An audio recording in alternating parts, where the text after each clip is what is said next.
The first one is, what is the footprint of Australian companies now in Africa, and how many ASX-listed companies and based in Australia is the department aware of that are operating on the African continent?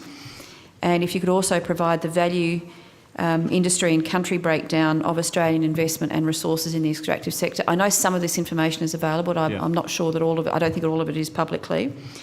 And I'm particularly, obviously being a Senator for Western Australia, and I understand most of the companies are based in WA, is a state breakdown of those companies as well. And the next question would be, what action or programs are taking place through the department, or possibly Austrade, on what we can do to increase this footprint of Australian companies operating and doing other work, a lot of development work in Africa. And if you have any figures on how many Australians are working in these 200-300 companies now in Africa, whether we've got some idea of what the Australian workforce is in those countries. Now the next, so if you could just take those ones on notice, because I could answer a couple of them, but I'm happy to look for time. I think. Yep. Well, if you can answer a couple of them, then thank you. On the footprint, what we traditionally say, and backed up by our statistics, is around 200 companies in 35 countries in sub-Saharan Africa, worth around $30 billion worth of investment in the mining industry. We don't have a state breakdown of those companies, but as you say, the majority, over 50%, would be out of Western Australia, but there are companies in Melbourne, in Sydney, in Brisbane I'm aware of. We could look into that.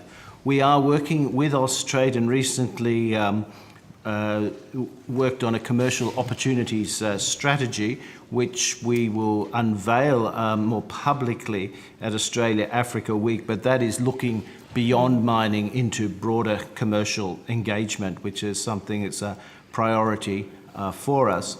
On Australians in the companies, we don't have those figures, and that I would definitely have to take on notice and explore as much as we can. Whether we can actually get those numbers precisely could be a bit doubtful. There's sometimes privacy considerations there, and even our consular figures, we do keep consular lists at our posts in Africa, don't necessarily break those down into companies. So that may be a difficult one. Thank you, Mr Newhouse, and I'll just explain the intent, because I certainly don't want to put the department to any unnecessary or work effort. Yeah. But the reason is to have a look at, from a West Australian perspective, to put the case, what actually is Western Australian companies and Australian companies doing across the African continent in terms of industry, in terms of development, not just mining, but all the the environmental, the agricultural work that goes around that. Sure. And because you need to have, to actually explain it, you need to have these facts and figures, and so how many people are actually employed there, how many study in Australia. So if we want to increase it, we actually have to be able to define it and actually sell it locally to say, look, this is something that we're doing.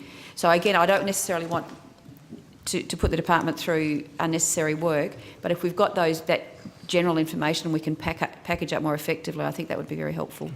Yes, Senator, we have some information which I think will be helpful to you for your purposes, and we'd be very happy to draw that together for you, rather than perhaps doing something completely ab initio. So if we do, we can help you with the challenge that you've laid down. I think we can certainly, and we would be very willing to help you, or indeed other members of the committee, demonstrate locally, or indeed simply in your own states, the benefits of our international engagement in particular parts of the world, of course. Thank you. And again, just as one question on notice, rather than sending you off doing many more, that would be very helpful.